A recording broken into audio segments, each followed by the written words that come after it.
explanation of his lessons. A direct, confident attack, no compassion for his victim.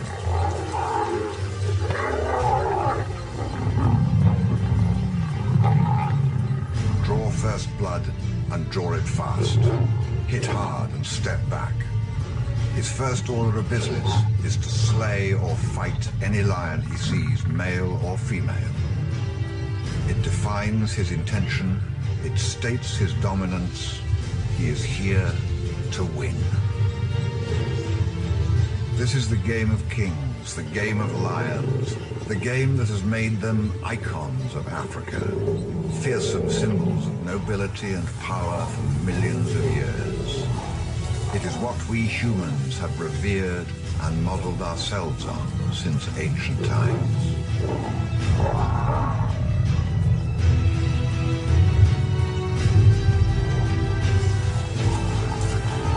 And finally, with the dominance declared and won, the throne claimed, females gathered around him, the game has one final hurdle. Across the grassland, across whole countries, this outcast is a perfect example of why most cubs are born at roughly the same time in a pride. If you're a single child, you get a lot of attention, perhaps even better training, but when it's time to leave, you leave alone. This young male in the Okavango Delta in Botswana has challenges mounting up every day. His genetic job now is to survive and carry his father's genes to another kingdom, to conquer it for them by spreading their bloodline. But this vast, wet wilderness will swallow up a solitary, inexperienced hunter, a young male that every resident lion wants dead. His only escape is to live on the fringes of territories now. He'll work a no-man's land between his old family's range and the next, hoping to stay silent, undetected. The pride males are alert to prey and interlopers.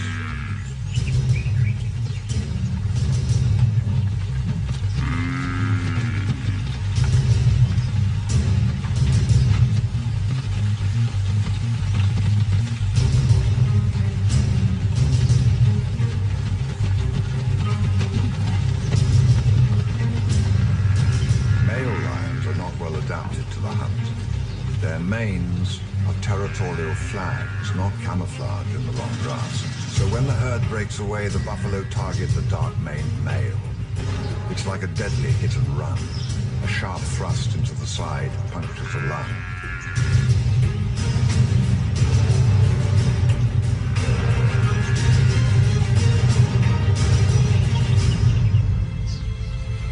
For this male, it is over.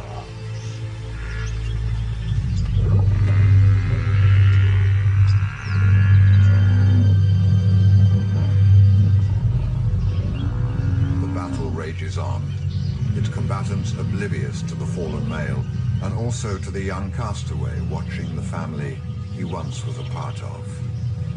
As they chase down and wrestle a buffalo to the ground for a feast at which he would once have been a favored guest, now he can only watch.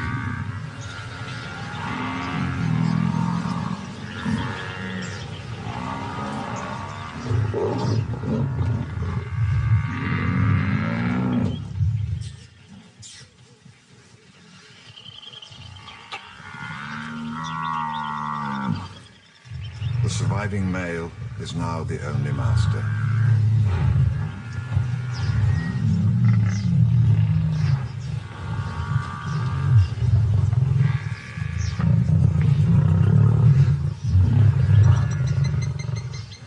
This is how the young nomad will eke out his small living. He will wait for the family to cause chaos and for them to become too engaged in their own more immediate business to take notice of him. The water has always been an uncomfortable place for him. All cats tackle the dark waters with caution. Crocodiles use it as their hunting ground.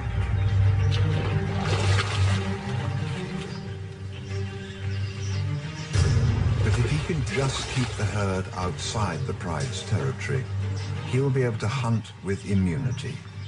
If he manages this badly, though, and they turn back into his father's land, the opportunity will have been lost. He sets up a one-lion blockade, though not with much confidence. If he can frighten the herd away with a roar, he will have a little more time. But roaring will definitely attract his father, so he does something quite sneaky. He almost whispers his roar to the buffalo, making sure it doesn't reach the pride. But then, an opportunity he could not have predicted. A buffalo calf was born during the chaotic chase and crossing.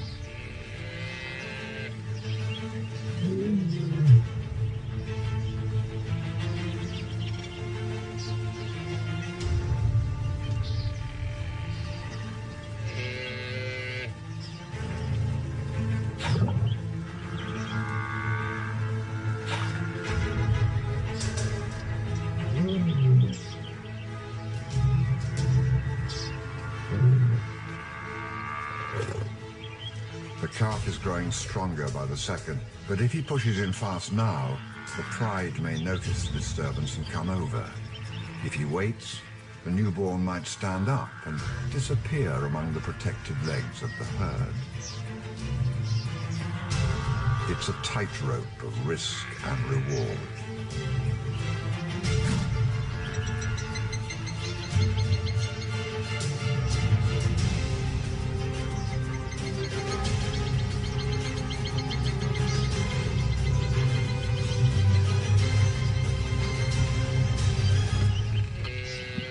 It was a game well thought out and executed.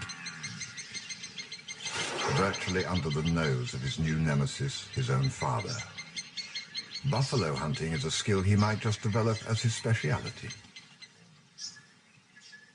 So will this be this young male's future? Condemned to a life of loneliness and high risk? Or will this young cub break away with his siblings when his time comes? Most nomads don't have to leave in ones or twos like the buffalo hunter. Sometimes strong bonds formed by cubs playing make the young females leave with their brothers and cousins as a whole teenager group.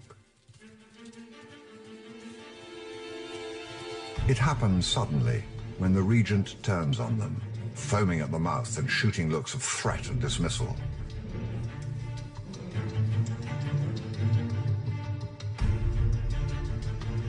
But as they show the first signs of adolescent rebellion, he won't tolerate them in his territory one more day. Compared to the solitary young male, this subdivision seems like a far better option for them. But it's not always what it seems. Their lives will be transformed now as they are driven deeper into the interior, where the water dries out.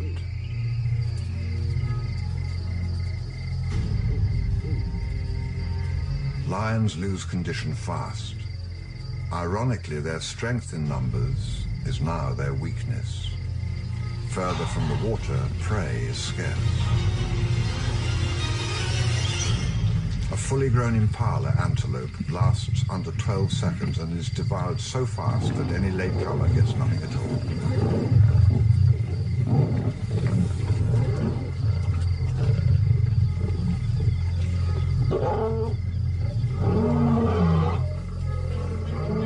In just one season, they lower their standards and go on the prowl for anything.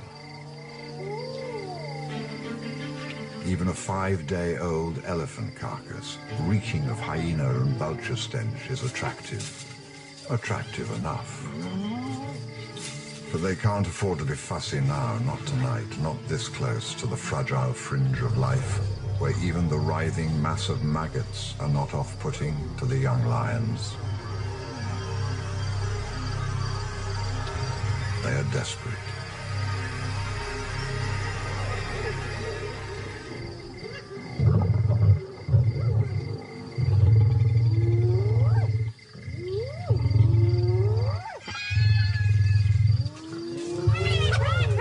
It's a token defense, a feeble attempt at dominating the carcass, and just a game for the lions. The meat is too far gone, rotten beyond the stage that even these wanderers can tolerate.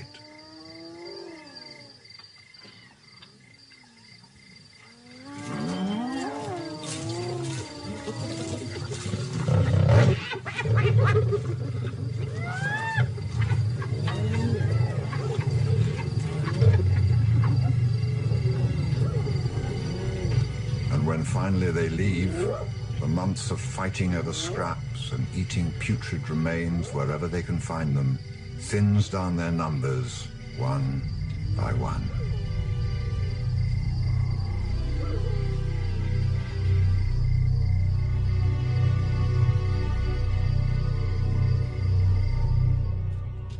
Day after day, they weave their way through life into ever-increasingly dry country. Fate cast these youngsters out at just the wrong time of the year for them, into the dry season when the searing heat drains the last moisture from their bodies.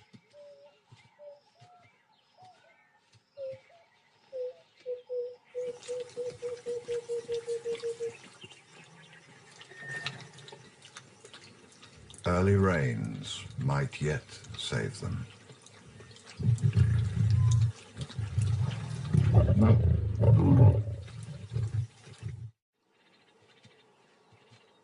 Of the original 12 nomads in this group, only 3 will make it through the first season.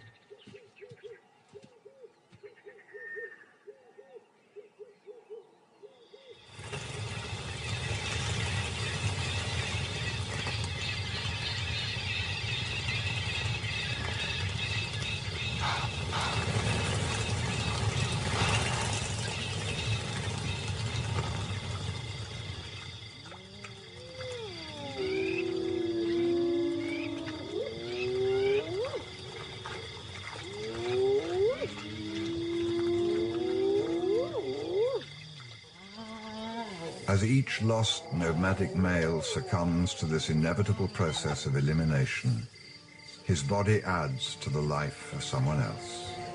It is the harshness of this incredible system that makes it so beautiful. The success of Africa is in its elaborateness, its balance of life and death, its harmony. For every dark shadow, there is a shaft of light, a prize for those who want to reach for it. Of all the stages of males' lives, this nomadic phase is the one that most determines their fate. Those lost wanderers that make it out of the wilderness will be hardened and beaten, but alive, the ultimate survivors ready to rule. And which will he be? A lost loner or a nomad in a group whose success seemed assured, but became victims to competition? This system of expulsion seems unfair, and even an instinct that works against their own survival, against the future of all lions. Some prides, like this one that lives along a river hundreds of lion territories to the north in East Africa, hold their grown cubs in the family a little longer, perhaps too long. A large female is keeping a secret and no one notices. She's been hunting with the pride at night and sneaking off during the day. Actually, she had 3 secrets, all 10 days old, hidden a good distance from the hunting grounds in the dense bush of a small river. She has given birth to cubs out of sync with her sisters, so she has to be more attentive. She can't add her cubs to a nursery like they all did, and she often has to miss out on the hunt. At this time of the year, zebras and wildebeest are heading south and close to where the cubs are hidden. She must conceal them, and she has to do it alone.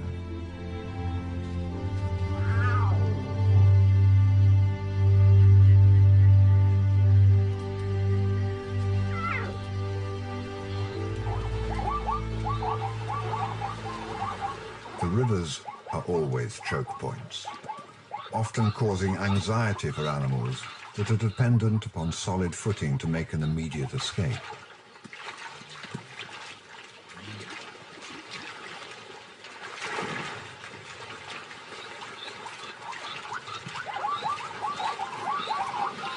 Predators know these vulnerabilities and often listen for the splashes of water and frantic calls of their prey as family members get separated and they lose focus on their surroundings.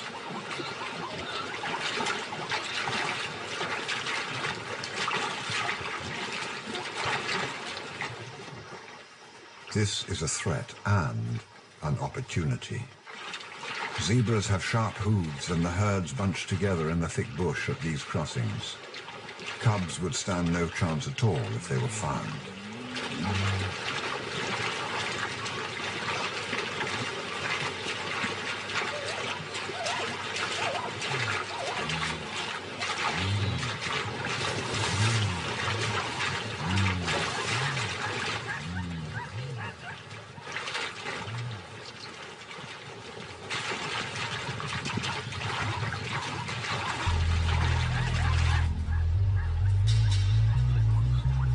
But she missed out on last night's kill, and so she takes a calculated risk as the herd moves away from the den site. She leaves the cubs and follows it into the dusk.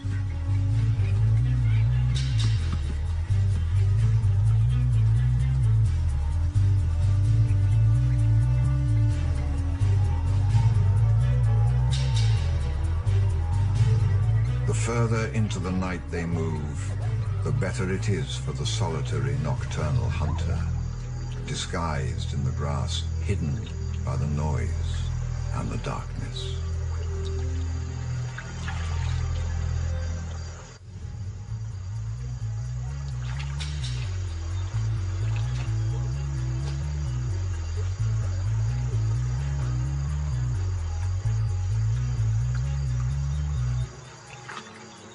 The zebras are alert, but at a disadvantage. The lioness springs her trap.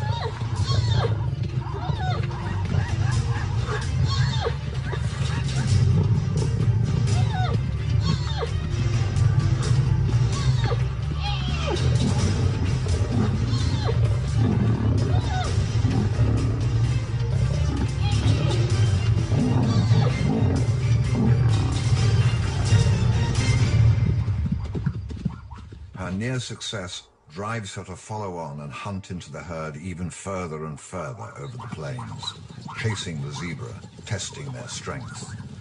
The taste of blood in her mouth keeps her going, not just for herself, but so she can produce milk for her 3 cubs. But the hunt takes her a long way away from their den. It is not uncommon for single mothers to be away for hours, even days. Another solitary nomad is also following the herds. He risks a lot more than just being seen by males. This tactic of living on the fringes of the mosaic of lion territories, weaving a delicate path so as not to attract attention, is working quite well for him. Until now.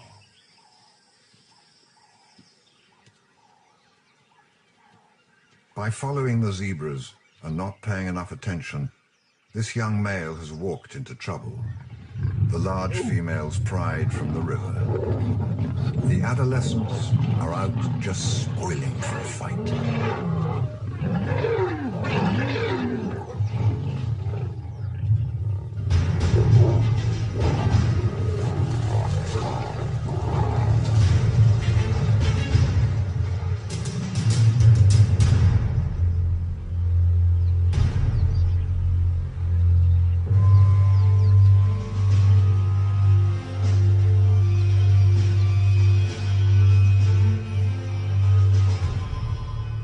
Every lion is a dangerous, well-armed animal. Sometimes it's more effective just to injure your opponent quickly and let him go. A single nomad's vulnerability is that a gashed thigh will lead to infection, forever putting him out of the game. The young males had numbers in their favor, and for some reason a free pass to stay a little longer in the pride.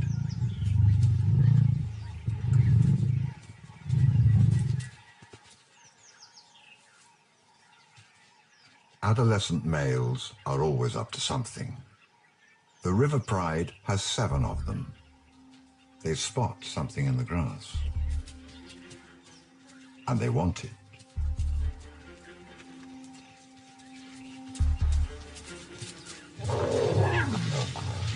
A 10-day-old cub.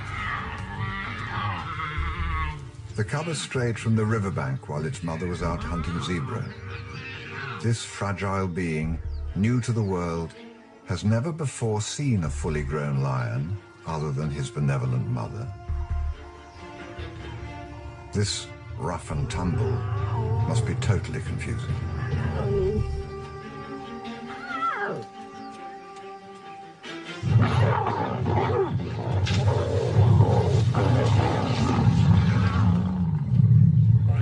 Suddenly, something even stranger happens.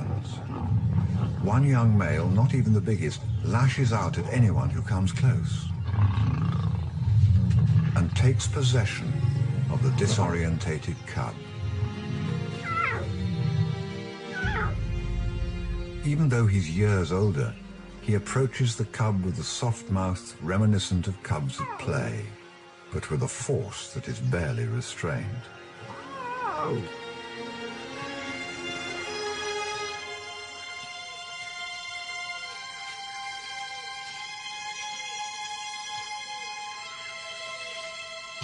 A second cub is on the move, heading for the thicket. But she's going nowhere. Everyone is now interested in these tiny lions.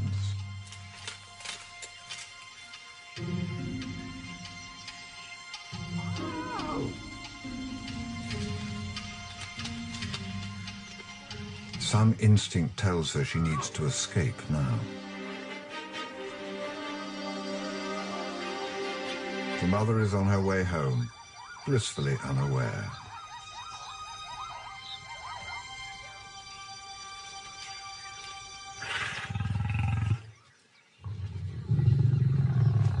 The danger now is that the cubs will be crushed by enthusiastic possessiveness.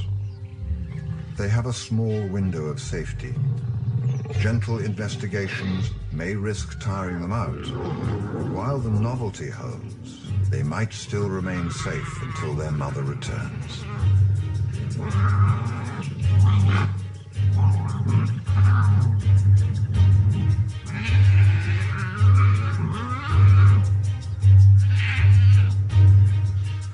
With this much tension, something is going to break.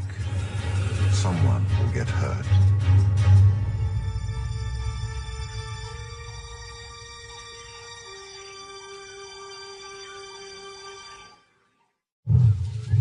Instead of getting bored with their playthings, the older cousins get even more worked up. The caretaker male fights off anyone who touches his cub and crushes the little body under him.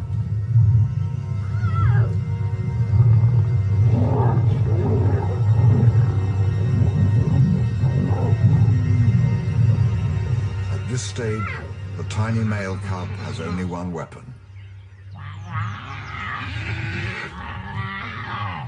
Attitude. It holds them at bay for now. But every desperate attempt at escape is foiled, and slowly both cubs start taking a beating that will sap their strength.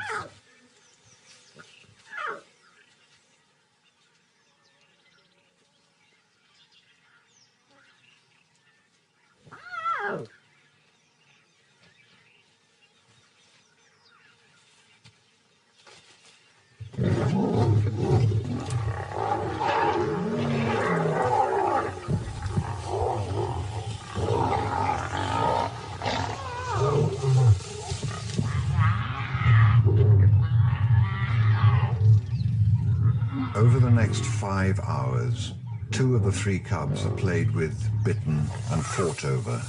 And while the one possessive male keeps trying to rescue one cub for himself, it is getting rougher each time. So far, though, possibly because of a thick winter coat of fur, the sharp teeth and claws of the adolescents haven't caused any serious damage to the cubs. She's still a long way off. This constant violence will break the back of their spirit and sap their will to continue. The cousins will have committed infanticide. But then fate selects once again. In their determination to escape, the cubs overshoot their original hiding place straight into the river. It's a fortress of thorns, and the steep bank prevents the males from getting to the cubs. But down below, the weakest just manages to hang on without slipping down into the cold water.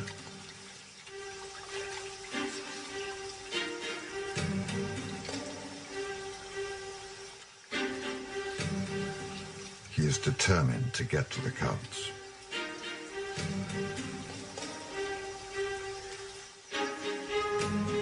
Life hangs by a thread. In this case, a single root or vine that could snap at any moment. Just before stepping on the foliage and breaking that silken vine, the young male hears a commotion. The rest of the lions have discovered the third cub. Whether it's curiosity or possessiveness, he's desperate to get to the third cub and either claim it as his prize or stop the others from claiming it as theirs. In the afternoon, the play turns more serious, darker.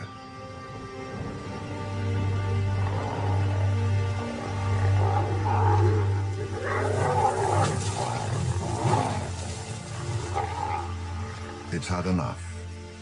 Too many heavy bodies pulled at it from every direction and fought over it for too long. And for this young male, the game is at an end.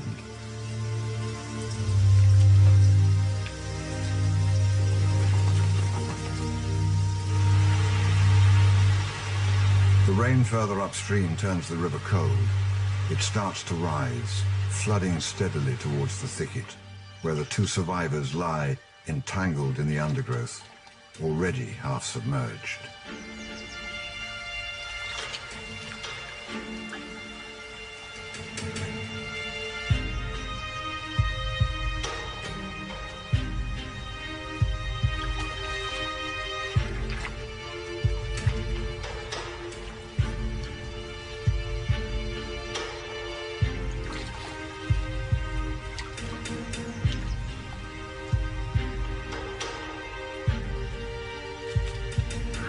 Fear of the rising water forces one cub to drag himself up again, away from one danger, but towards another.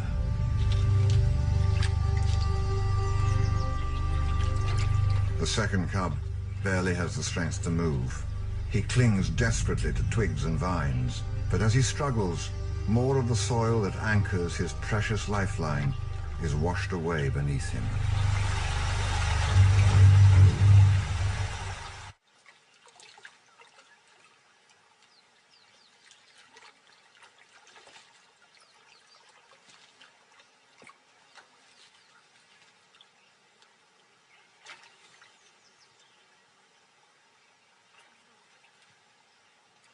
The day has taken its toll. She has no energy left. But then, suddenly she finds the strength from somewhere. Her mother is back. She must quickly move the one cub she has found to higher ground.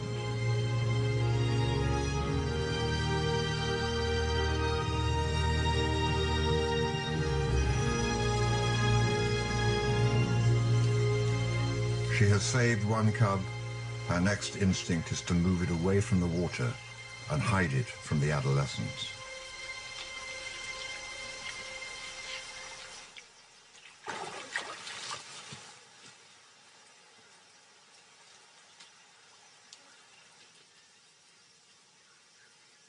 an impossible choice.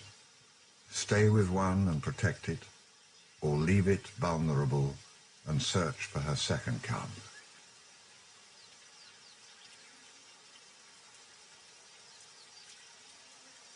Especially while those males cannibalize one of her cubs right in front of her. What conditions make some of these cubs survive and not all of them? All share the same genes, the same experiences. So is it all chance? Perhaps, in this case, it's simply the fact that the mother won't give up on a single one of them while there is still hope. This time, she's rescued 2 of her cubs and managed the impossible.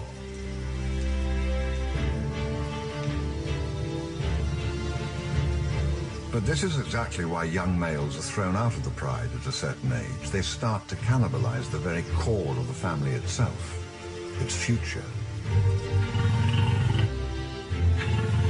When she returns, she knows what has happened to the third cub, a male, her legacy to this game of lions.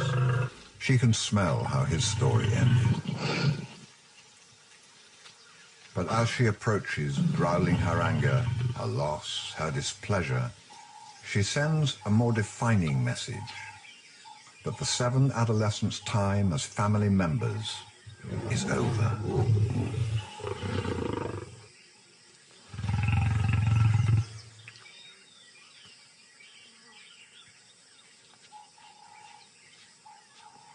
It'll take a few weeks from this moment, but ultimately the cousins will be cast out to wander into the back country to starve or to sneak into the forgotten corners of their father's territory.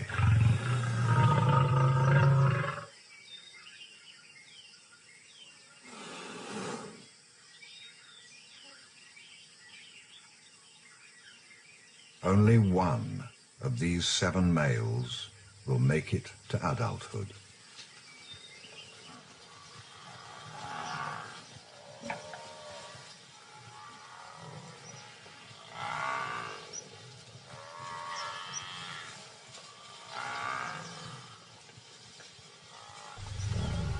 And one day, from the deep swamplands and rivers, the buffalo hunter emerges like the phoenix risen, fortified by his hardships, proven stronger than the others of his generation.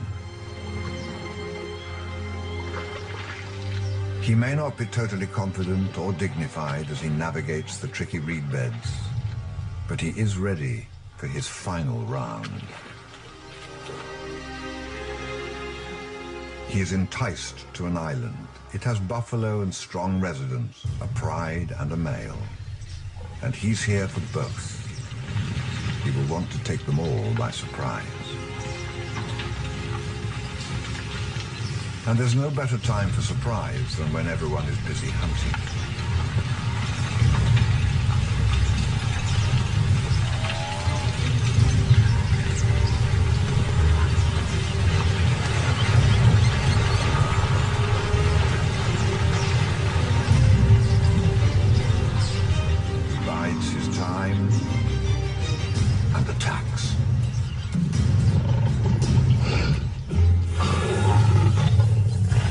Culmination of his lessons, a direct, confident attack, no compassion for his victim.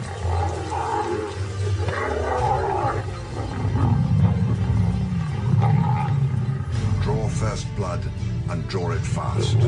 Hit hard and step back.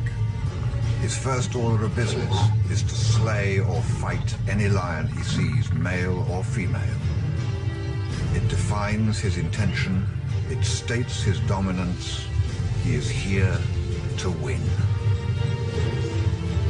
This is the game of kings, the game of lions, the game that has made them icons of Africa, fearsome symbols of nobility and power for millions of years. It is what we humans have revered and modeled ourselves on since ancient times.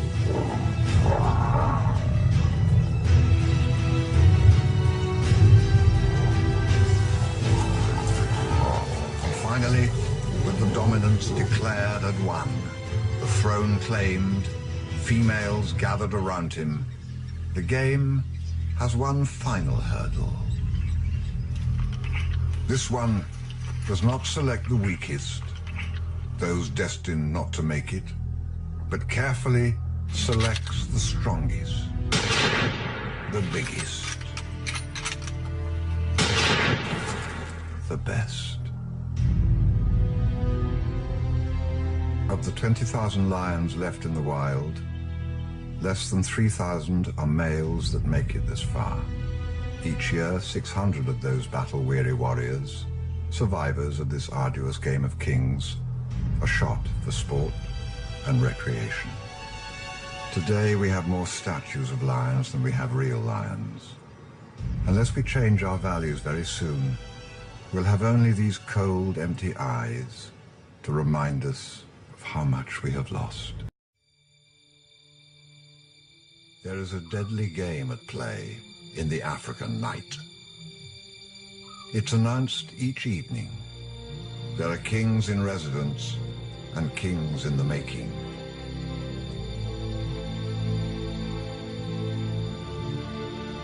As each regent calls his dominance into the darkness, every challenger listens carefully for signs of weakness.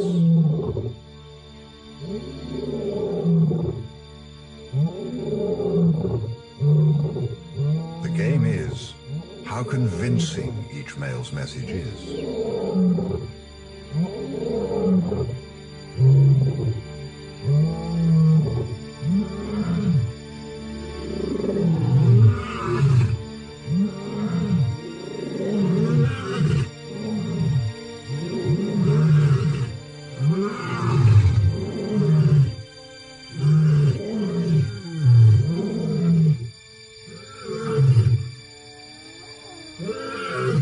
He will charge in and fight, steal, growl away any dissension in a display designed to roar confidence.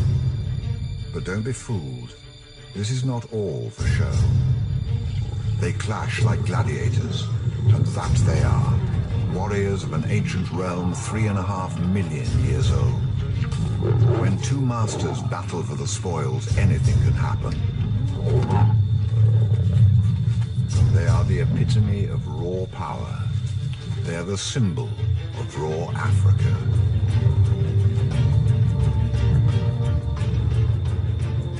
In each territory, there can only be one winner